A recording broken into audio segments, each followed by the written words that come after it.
राम राम जी। इस क्वेश्चन को ध्यान से देखिए। ए प्लस बी अपॉन ए माइनस बी बराबर 5/2 है। ए अपॉन बी की वैल्यू क्या आप 2 सेकंड में निकाल पाओगे? Is it possible? अगर आपको ये कॉन्सेप्ट पता नहीं है तो ये पॉसिबल नहीं है। इसकी वैल्यू मैं 2 सेकंड के अंदर निकाल सकता हूँ। क्या होगी बताऊँ? इसकी वैल्यू होगी 7/3। उस कॉन्सेप्ट का नाम है C&D rule, कंपोनेंटो and dividendo rule. एक झलक देख लो इसकी और फिर विद इन अ 2 सेकेंड आप इसका आंसर निकाल पाओगे। बेसिकली कंपोनेंटो एंड डिविडेंडो रूल में क्या होता है, हमें एक फ्रैक्शन में दी होती है वैल्यू, ए अपॉन बी की वैल्यू दी होगी कुछ भी, और हमें निकालना होगा ए प्लस बी अपॉन ए माइनस बी की वैल्यू। तब वहाँ पे C&D रूल अप्लाई होता है। वो कैसे होता है यहाँ पे लिखा है मैंने, ए प्लस बी अपॉन ए माइनस बी की वैल्यू कैसे निकलेगी? दोनों को जोड़ा डिवाइडेड बाई दोनों को घटाया, that's it. And vice versa, अगर मुझे ए प्लस बी अपॉन ए माइनस बी की वैल्यू दी हुई है और मुझे ए अपॉन बी की वैल्यू निकालनी है तो भी मैं C&D रूल अप्लाई करूँगा। तब क्या होगा देखो, यहाँ पे मैंने लिखा हुआ है सब।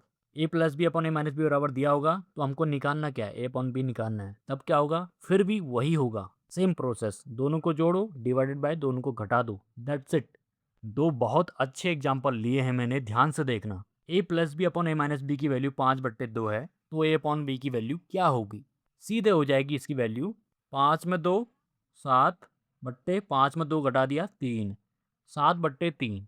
इसी क्वेश्चन में मैं दूसरी वैल्यू भी निकाल सकता हूँ। मैं ये मान सकता हूँ कि मेरे पास ए अपॉन बी की वैल्यू 7/3 है तो मुझे ए प्लस बी अपॉन ए माइनस बी की वैल्यू कैसे निकालनी है। फिर से वही कारनामा करूंगा, 7 में 3 जोड़ दूंगा 10, 7 में 3 घटा दूंगा 4, यानी कि 5/2। आया वही, प्रूव हुआ इससे। एक और क्वेश्चन है, आपको लगेगा यार ये तूने ट्रिग्नोमेट्री का क्वेश्चन क्यों रखा है, हम कोई CGL या CPO का एग्जाम थोड़ी दे रहे हैं। लेकिन दोस्त मेरी भावना को समझिए, मैंने ये यहाँ पे इसलिए रखा है सो दैट आपको ये कॉन्सेप्ट की वैल्यू समझ में आए। ये कॉन्सेप्ट एक GD लेवल से लेके CGL लेवल तक काम आता है। अगर आपको ये आता है तो विद इन अ सेकेंड आप क्वेश्चन को उड़ा देंगे। Sine x minus cos x divided by sine x plus cos x की वैल्यू है 4/5। तो हमें निकालना है cosec square x upon 2 minus cosec square x की value.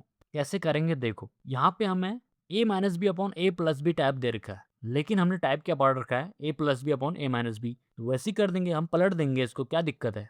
Sine x plus cos x divided by sine x minus cos x बराबर 5/4 कर दूं तो कोई दिक्कत होगी क्या? नहीं होगी ना। इसको कंपेयर करेंगे हम C&D रूल के फॉर्मूला से। ये ए है, ये बी है, ये ए है, ये बी है। ए प्लस बी अपॉन ए माइनस बी, इसकी वैल्यू दी है तो हमें ए अपॉन बी की वैल्यू निकालनी है, यानी कि हमें निकालनी है sine x divided by cos x की वैल्यू। कैसे निकलेगी, दोनों को जोड़ देंगे, दोनों को घटा देंगे, दैट्स इट। इस स्टेप को समझो, यही इस क्वेश्चन की जान है। देखो मैंने क्या कहा कि मैंने इसे स्टैंडर्ड फॉर्म से कंपेयर किया C&D रूल के। A plus B A minus B, A की वैल्यू साइन एक्स, बी की वैल्यू कॉस एक्स, तो मैंने वहां पे A upon B sine x upon cos x रख दिया। अब देखो sine x upon cos x क्या होता है, 10x। 10x की वैल्यू कितनी आ गई, 9/1। अब हमें वैल्यू किसकी निकालनी है, cosec square x upon 2 minus cosec square x. देखो टिग्नोमेट्री में 3 आइडेंटिटी होती है, 3 सर्व समीकरणें होती है। बस 1 मिनट ध्यान से सुन लो, आपके काम का हो या ना हो, थोड़ा ध्यान से सुन लो। पहली होती है sine square theta plus cos square theta बराबर 1। दूसरी होती है 1 प्लस टेन स्क्वायर थीटा बराबर सेक स्क्वायर थीटा। और तीसरी होती है 1 प्लस कॉड स्क्वायर थीटा बराबर कॉसेक स्क्वायर थीटा। तो यहाँ पे तीसरी आइडेंटिटी लग रही है। क्या कहा था मैंने, 1 प्लस कॉट स्क्वायर थीटा या एक्स बराबर कॉसेक स्क्वायर एक्स। हम यहाँ पे थीटा भी कह सकते हैं या एक्स भी कह सकते हैं, बात एक ही होती है। अब मुझे कॉसेक स्क्वायर एक्स की वैल्यू चाहिए ना, तो cot square x. Cot square x तो ईजिली निकल जाएगा क्योंकि मेरे पास 10x है। कॉट एक्स क्या होता है, 10x का उल्टा। 9/1 10x की वैल्यू है तो कॉट एक्स की वैल्यू क्या होगी, 1/9। 1 प्लस 1/9 का स्क्वायर बराबर कॉसेक स्क्वायर एक्स। अब इसे सॉल्व करके देख लो, 1 प्लस 1/9 का स्क्वायर यानी कि 1/81 बराबर ये, यानी कि 81 एकम 81, 81 में 1 गया 82, 82/81। 82/81 किसकी वैल्यू आ गई, कॉसेक स्क्वायर एक्स की वैल्यू आ गई मेरी 82/81।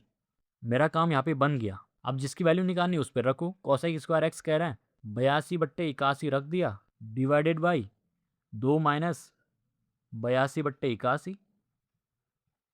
81 दूना 2 एकम 2, 2 ठे 16 माइनस 82 डिवाइडेड बाई 81 और ऊपर से रहेगा ही 82/81। अब देखो 162 में से 82 घटा दो, 2 में 2 जीरो, 16 में 8 8 डिवाइडेड बाई 81।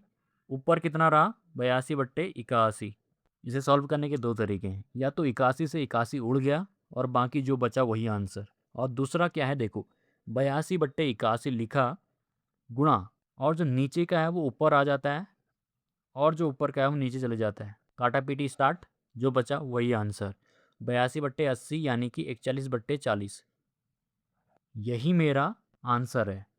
ये वाला क्वेश्चन आपके मतलब का नहीं था, लेकिन मेरा इंटेंशन ये था कि आपको क्लियर हो जाए कि इस फॉर्मूले, इस कॉन्सेप्ट की वैल्यू क्या है। ये एक जीडी लेवल से लेके सीजीएल लेवल तक काम आ रहा है, तो इसकी वैल्यू समझ सकते हो। और ये मेनली काम आता है हमारा रेशियो एंड प्रपोर्शन में, अनुपात समानुपात में। आज के लिए इतना ही था। अगर आपको कुछ नया सीखने को मिला हो तो आप वीडियो को लाइक कर सकते हैं, कमेंट कर सकते हैं और चैनल को सब्सक्राइब करना ना भूलें, क्योंकि ऐसे ही वीडियो फ्यूचर में आप तक पहुंचाते रहूँगा।